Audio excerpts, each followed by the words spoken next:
guys, welcome back to my channel. So if this is the first time of you see my beautiful face, my name is Cynthia, and today we're going to be talking about the first things you need to do as soon as you arrive the UK.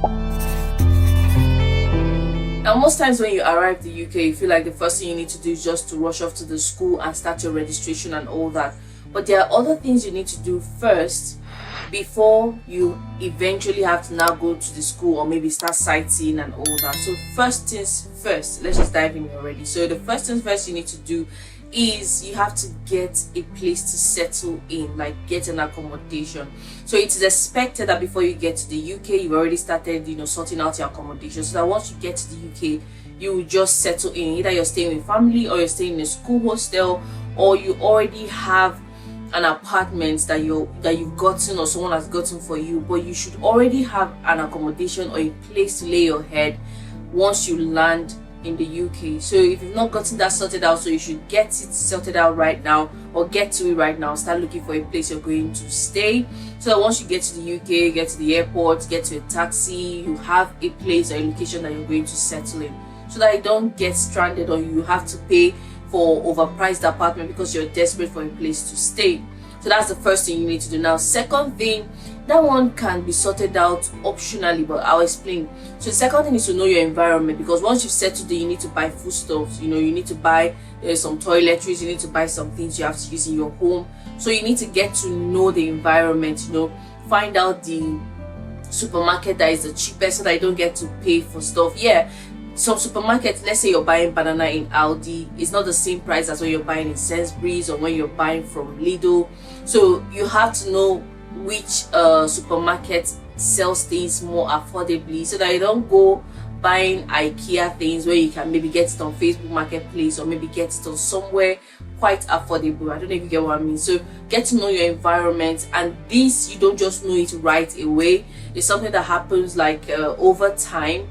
You're going to get adjusted into your environment, but first find out where you're going to buy your basic things that you need every day, like your toiletries, your food and all that. So find out where you can get those stuff. Now, while you're still getting to know the environment, also find out your shuttle, how you're going to be getting to school, because eventually you have to get to school eventually. So yeah, you need to know, how do I get to school? If I'm going by bus, how do I get to school? If I'm going by train, how do I get to school? If I'm going by tram, how do I get to school? So you need to find out which way to get to school. Now, if you're in a city that gives discount to students, when you get on the bus, there's a discount for students. So you need to find out if that's a possibility for you.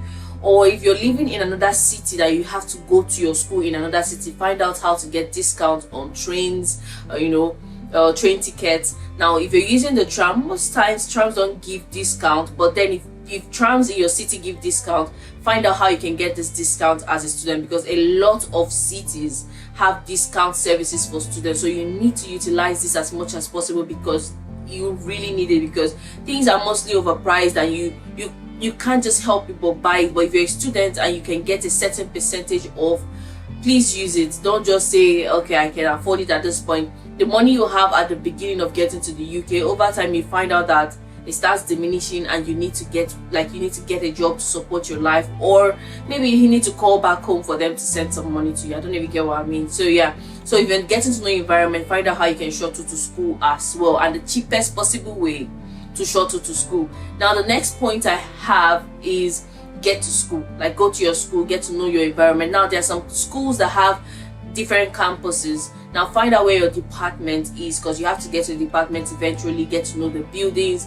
And if your school is more like a city school where it's scattered everywhere, you need to find out how to get to these places. Know where you're having lectures. Just get to know the school, like get to know where the library is, the basic things you need from school, like your head of department office, where your department is located, the labs, if you're going to be using the school computer services, or maybe there are other things your department needs, like facilities in the school. Get to know all these things.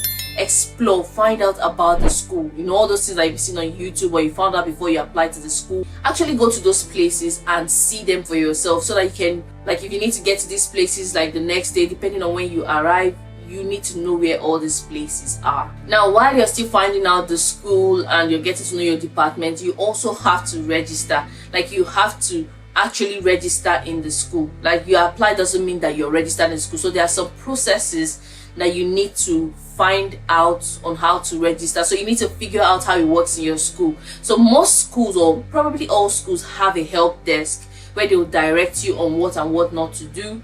Or you can go to your department and then you can find someone that can help you out with this information. But you need to register. Now once you're registered, they're going to send you a confirmation letter, or they're going to open a portal for you, a school portal, where all your grades, your transcript, like everything that concerns you and the school will be going to that place. So you need to have this already set up. The IT department will probably send you some emails on how to set these things up.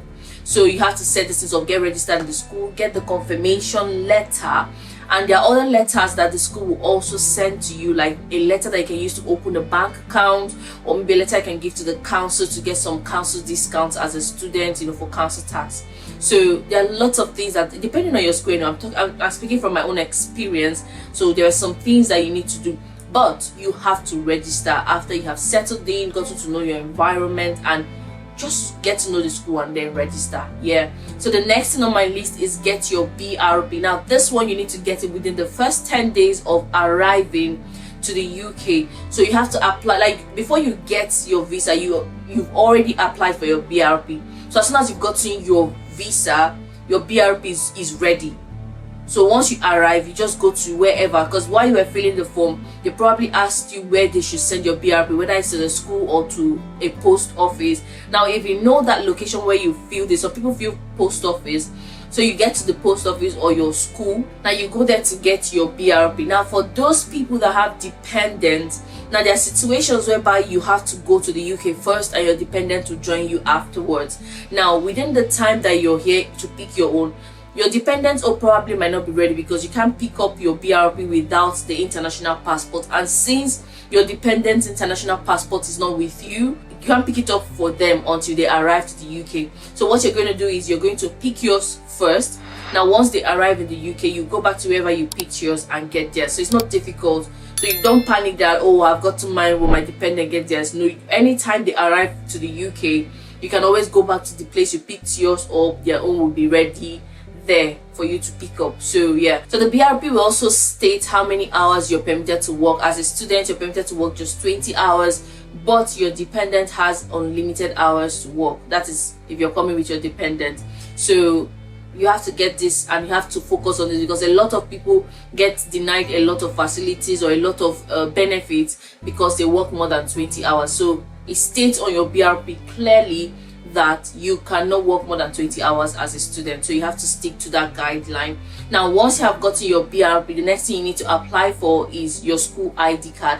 Now most schools will use the pictures that you submitted while you were applying for the school to get your ID card ready. Most schools, once you arrive, you have to take a photo, like they'll send you a link and you have to take a photo, and then with that photo they'll create or make your ID card for you. Now another thing is, if your school don't mail these ID cards to you, like to your residence, you have to go to the school, go to the help desk or your department, find out where you can pick it up, and they'll direct you to where you can pick your ID card up. And the reason why you really need your school ID is when you're entering the bus first, for you to get that discount and certify that you're a student, you have to show it to the bus driver, and then you can get the discount that is given to students. And I think this applies to other discounts as well.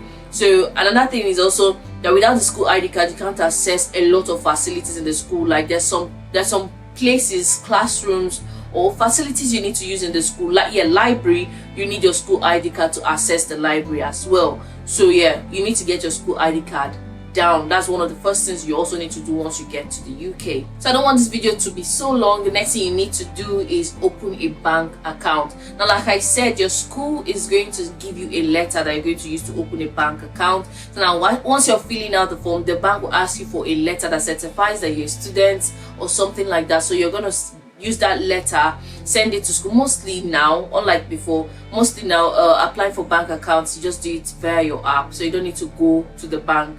Just download the app of the bank you want to open an account with, and then follow all the processes there of opening an account. It's quite easy though. As far as you have a place you're living and you have that letter from the school, you're free to open a bank account. Yeah, and most banks don't even require your residence. They just ask you for that letter and that's it. So yeah, Now once you have opened a bank account, the next thing you need to do is apply for your NIN. That is your national insurance number. So with this number, you're able to work in the UK. You really need this number, and the earlier you get it, the better for you, especially if you really want to get a job to support yourself, because a lot of people don't really pay full school fees or full tuition. When they get to the UK, they want to work to make more money to pay for the remaining tuition. So if you really want to work in the UK, you need this national insurance number. So you have to apply for it. How do you do that?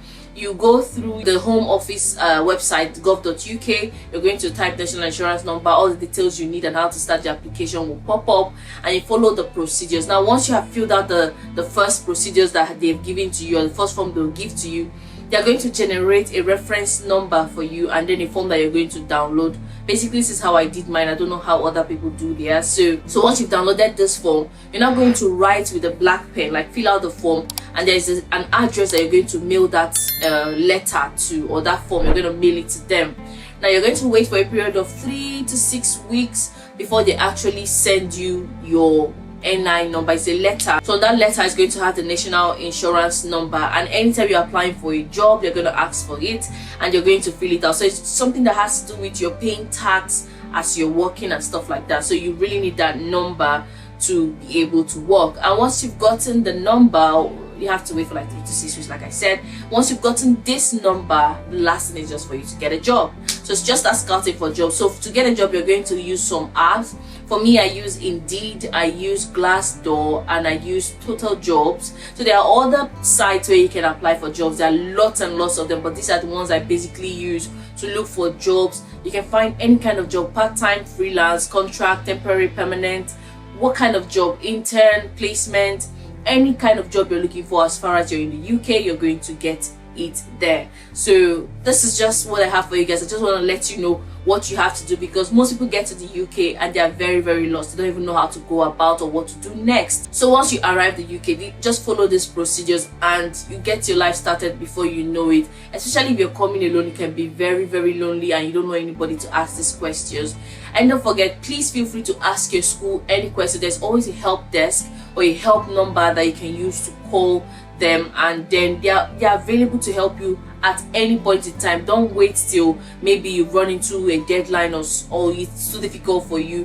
Just call and ask questions. Your school will definitely help you at any point in time. Yeah, so this is what I have for you guys. Just let me know what you think in the comment section. If you're already in the UK, let me know your experience, how you adjusted fine, so that other people can also learn from you. And don't forget to like this video, leave a comment if you have any, and I would really love it if you leave a comment, because that's how I know how you feel about the video and how I can interact with you. Yeah, till I come your way again with another video. Peace.